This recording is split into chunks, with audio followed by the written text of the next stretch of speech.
Morning, everybody. It is Friday. It is 10:30 again. Yes, it is. This is CEO Chat, and who are you? I'm Joe Asamendi. Joe Asamendi. It's a pleasure to meet you. My name is Al Cini. We've been doing this for 4 years. Yes, we have, Al.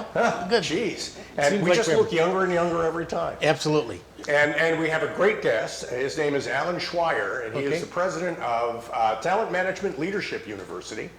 And he's coming in from North Carolina. It's great to see you, Allan. It's nice to meet you finally. Yeah, well, thank you, Al. I appreciate both you and Joe doing this, and I am looking forward to our conversation. Well, it's a conversation we've been looking forward to. And maybe we could start by talking about TMLU and what makes it different. I know it's an online university, but it has a unique kind of a specialty, doesn't it?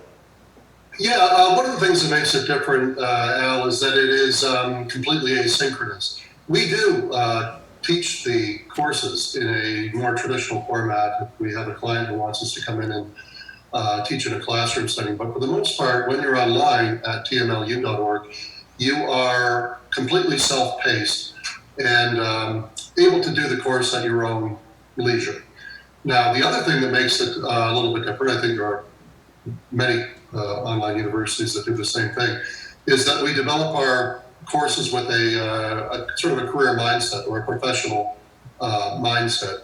The courses are certified, professionally certified for ongoing continuing education credits, and they aim to take a person from one level to another. So we have beginner, intermediate, and advanced. So everything is done online. You can do it at your own pace. And we really think that is one of the futures of learning, particularly adult learning. Well, it's a kind of a bespoke model because from looking at your website as a student, I get to kind of pick my journey through the material that you offer. Right. And you say you offer certifications in a number of things. Maybe you can give us an idea what the curriculum is like.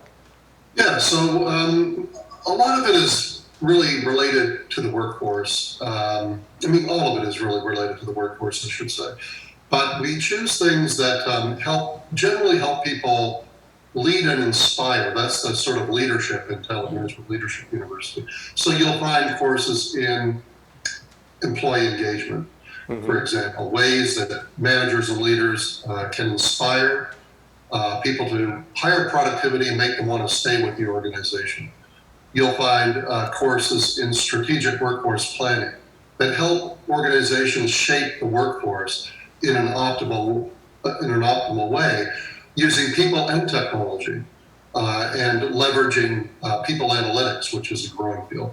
You'll find certificate programs in critical thinking, which I think is one of the most important skills today for new leaders. And seasoned leaders as well, but especially new leaders who are, having to assess information, deal with ambiguity and volatility in the workplace, and understand the many biases that they and the other people bring to the job. So I'm thinking your students are mostly adults.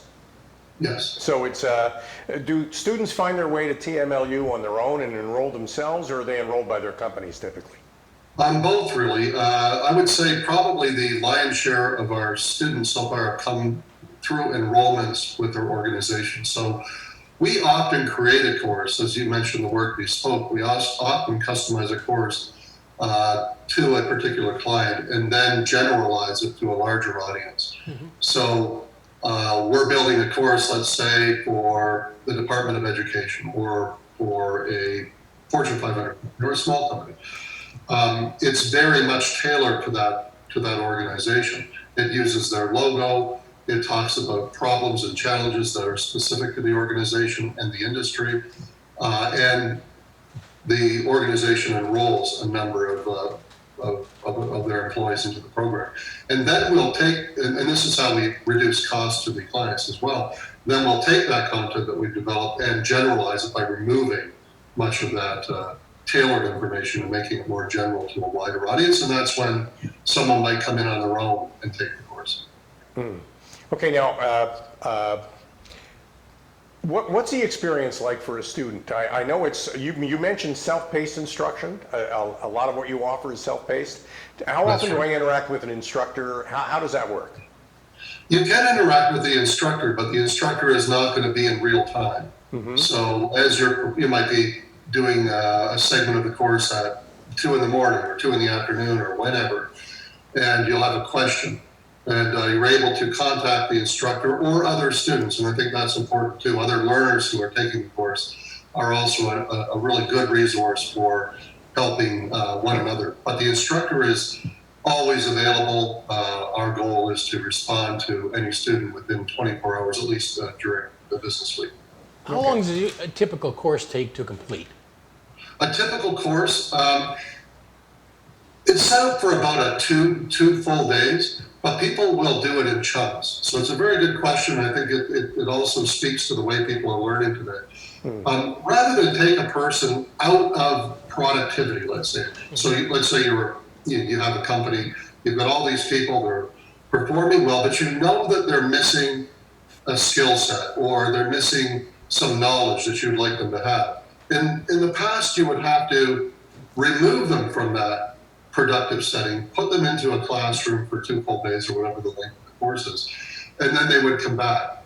Well, a better model, much of the learning theory has found, is to chunk out that 2-day course into 5 to 7 minute pieces, ideally, and that's what we can do online. So someone might take 2 weeks, 2 months, 6 months to complete what otherwise would have been a 2-day course, but they're doing it, as Josh Person, who's a leading learning guru, would say, in the flow of their work.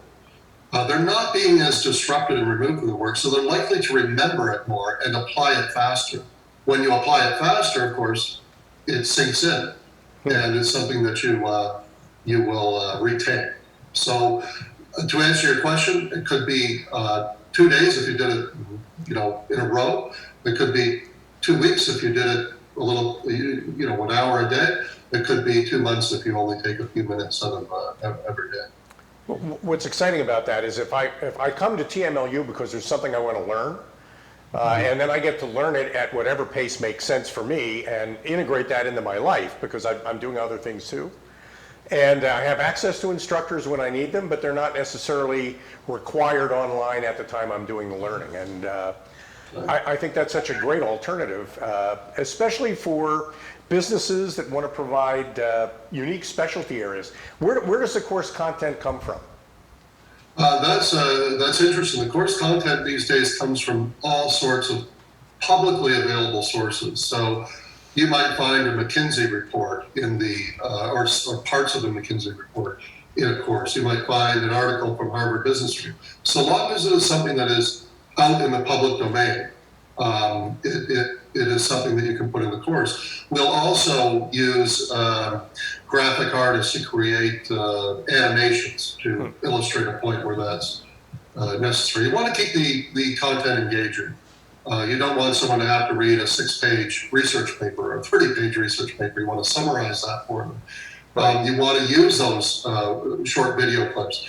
And I think people might be surprised at just how much content is out there and freely available to build courses with. So, for example, if I want to make a point about people analytics, I can go out and find clips from Moneyball, which is a brilliant illustration of how an organization used people data to gain incredible insights and change the game of baseball, let alone make the Oakland Athletics one of the better teams in baseball for 4 years running.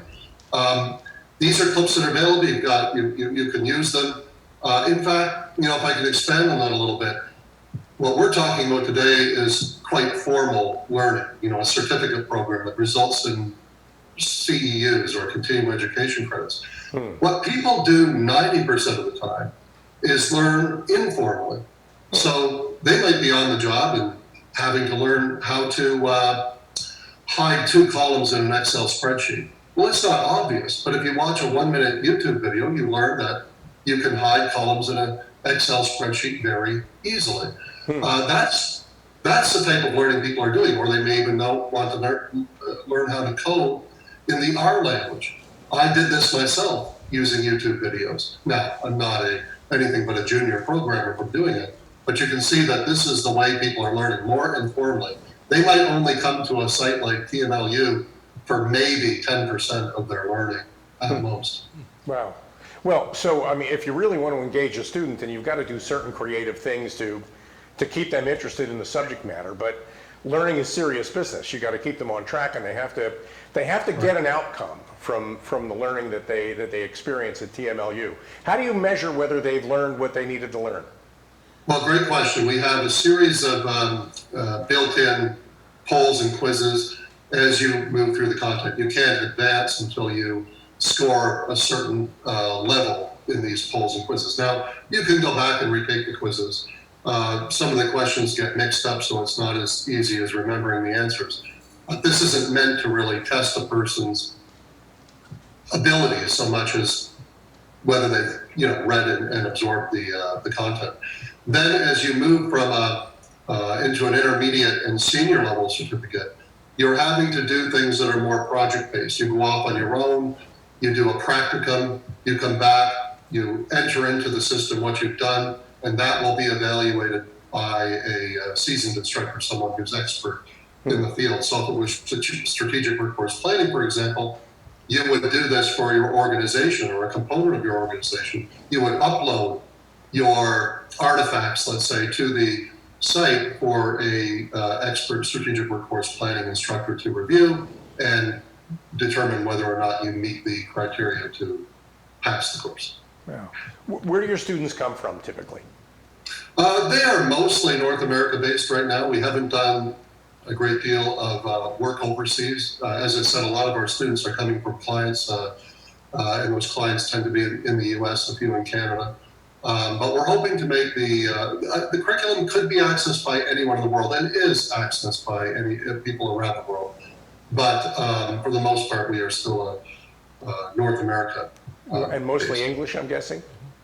English, yes. English, We are only in the English language so far. Okay, how long have you been doing this? About 5 years, and before that, we had another tool which we sold, or I should say a business that we sold, which was called TMGov, and it was exclusively directed at the US federal government. And we put hundreds of thousands of government employees through those programs before it was sold.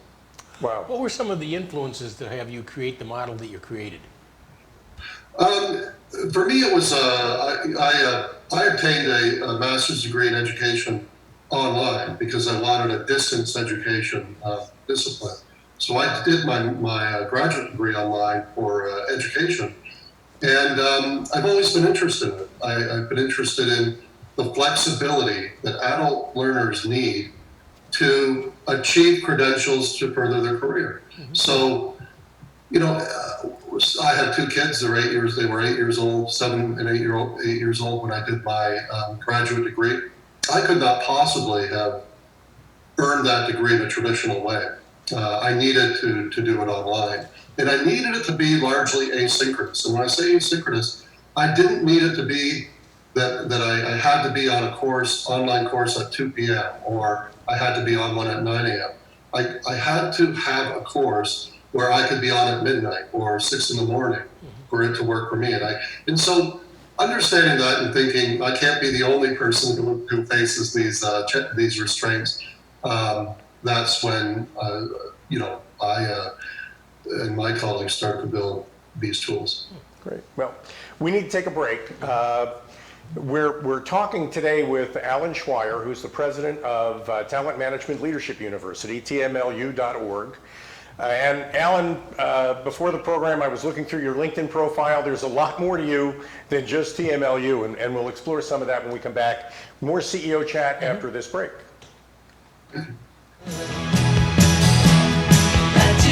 Today's show is sponsored by Dr. Jacqueline. Take charge of your life personally, financially, and professionally. Visit drjacqueline.com to book an appointment today. Hey everybody, my name is Ralph Graves Jr. I'm the host of the Ralph Graves Jr. Show, and I want to invite you to pick up my book, Unstoppable. I wrote a book called Unstoppable. It's 7 universal laws that will transform how you pursue and achieve success. The one thing that my 20 years of law enforcement has taught me is that no matter who you are, we are all governed by universal laws, like gravity. But in this book, we're going to talk about laws like the law of forgiveness, laws like the law of control, the law of intelligent practice, the law of expectancy. I was able to see how those, no matter what their background was, those who identified and treated these laws with respect, they were able to go on and lead successful lives. So pick up this book, and you can go ahead and pick it up at Amazon.com, BarnesandNoble.com, RalphGravesJr.com, where anywhere where fine books are sold. Thank you. There you go, Richard. Oh! Is that too hard for you? No. Is it too hard for you? Woo! We're playing catch now. Oh, shit. What do I want to be when I grow up? Maybe a musician? A veterinarian? Maybe an equestrian? Mommy? Well, why not be all these things and more? Consider joining me, Dr. V, with friends and colleagues as we explore a wide range of topics together. V is for variety, here on RVN TV.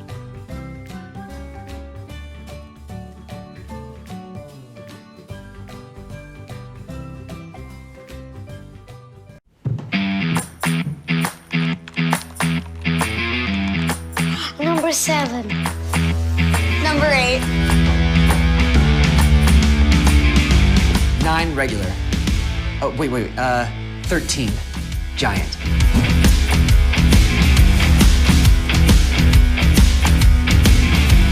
The usual? Of course. Number 1. Jersey Mike's, a sub above.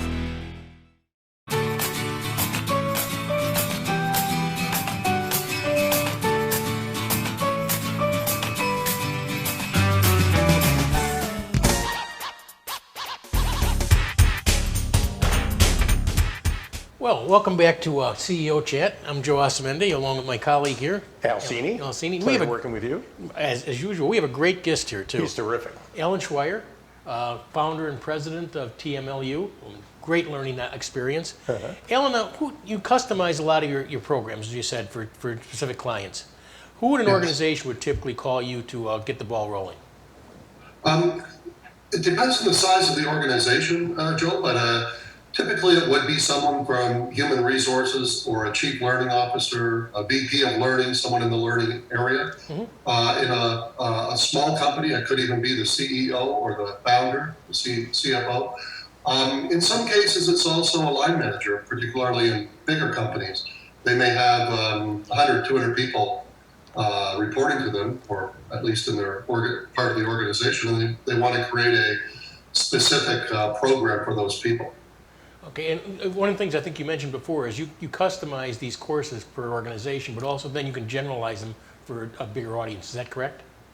Yeah, thank you for asking that. I should have mentioned we're a .org, a nonprofit, and really one of the driving forces in building TMLU was to leverage the tens or even hundreds of billions of dollars just American corporations spend on workforce training and development every year.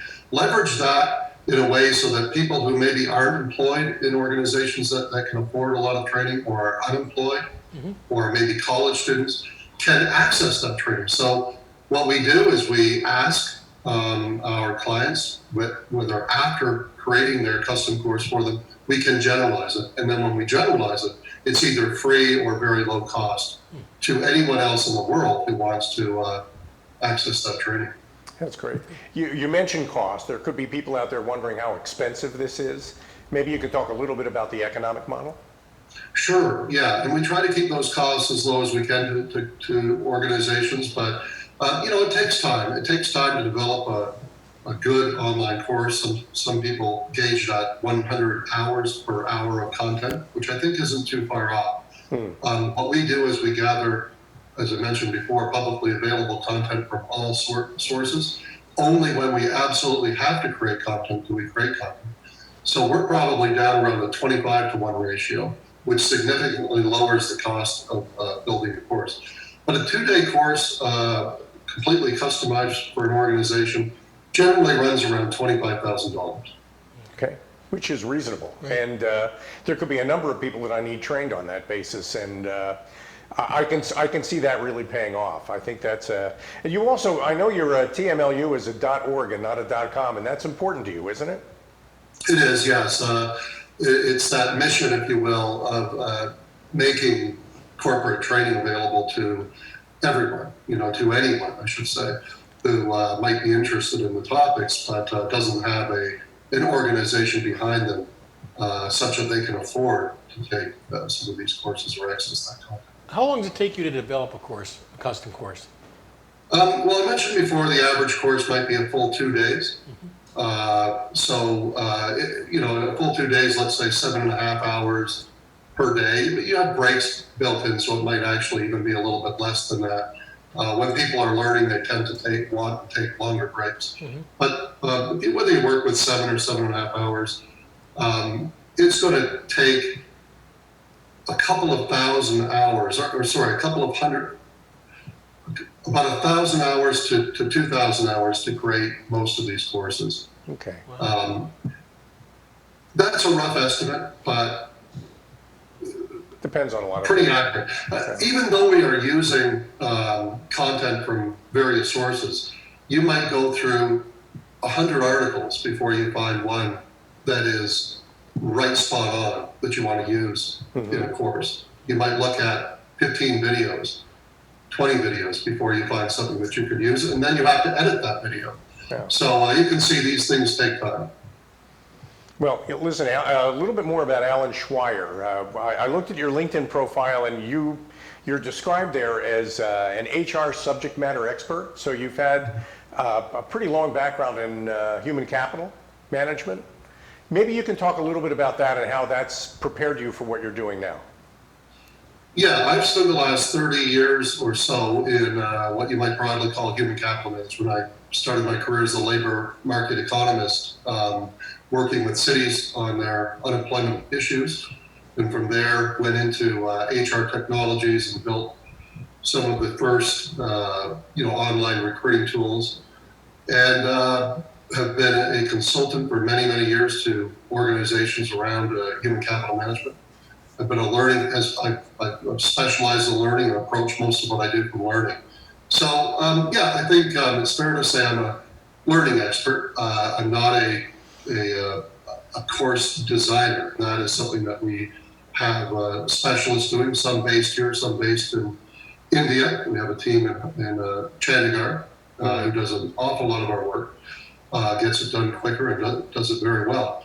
But my role is to come in and really build that instructional design, hand it off to the people who build the course, and then come in again to check whether everything is as the client needs to be. Wow. Well, an awful lot of TMLU is about getting the most out of the people you already have and engaging them more fully in their work. What kind of an outcome does a corporation get when they invest in training for their people? I think there is almost no instance of learning that isn't valuable. I think today, an organization that isn't a learning organization is probably a failing organization because things are changing, the old cliche, but things are changing faster. It's not to say that, a company that started in 1910 wouldn't have gone through a lot of wrenching change by 1950. They certainly would have. But that change would have been spread out over the 40 years. Now we're just seeing it a little bit more condensed. And because change is happening faster, people have to learn faster. So if today we're implementing cloud computing, next year we're expecting to integrate blockchain. The year after that, maybe it's quantum computing. Well, people have to know and understand these things. They may not be the ones who are developing the tools, but a manager needs to understand what blockchain is. They need to understand what quantum computing can mean to the organization. I'm just using a few examples.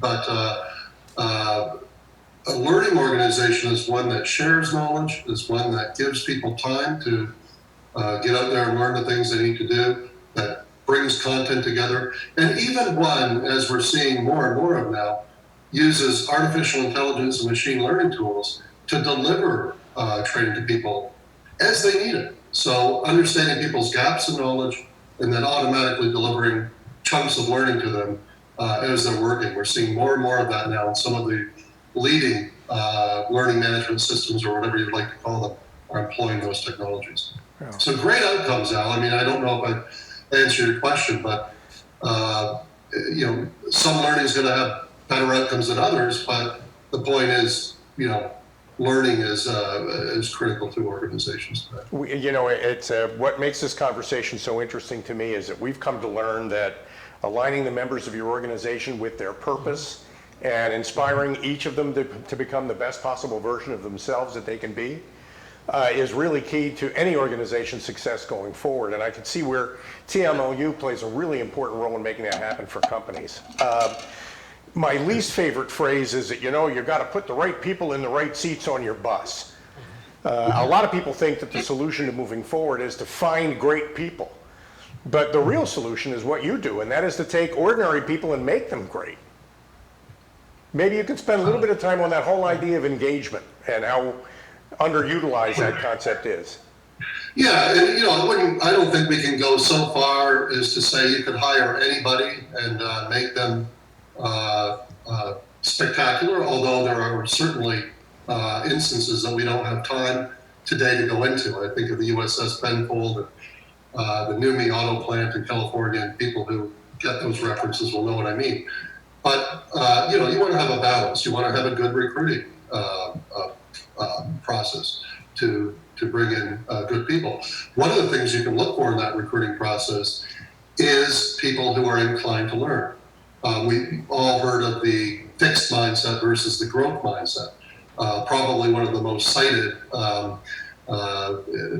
structures in research. And, if you hire people with a fixed mindset, they don't think they can learn. They don't think they can get new skills. Then you have to change them. If you hire people, and it's easy to determine this, with a growth mindset, they believe they can pretty much learn and do anything. And that's the kind of people you want to hire, amongst other things. Then you want to have in place a very solid, learning solution, whatever you want to call that. And you want to engage people. Learning and giving people opportunities to learn and achieve their career aspirations is probably the most important plank in employee engagement. People know that if they stop learning, even for a month, they're going to fall behind their counterparts in getting that next job or the next promotion. So really crucial in engagement. And Al, I know we're going to talk a little bit about enterprise engagement, and a guest you had on a few weeks ago, Bruce Folger. I've done an enormous amount of work with Bruce, and this concept of engagement, I think it's important to note, is not restricted to employees. It is for customers, it's for suppliers, it's for the community. You want the community to engage with you. You want all of your stakeholders to be engaged in your success. Wow.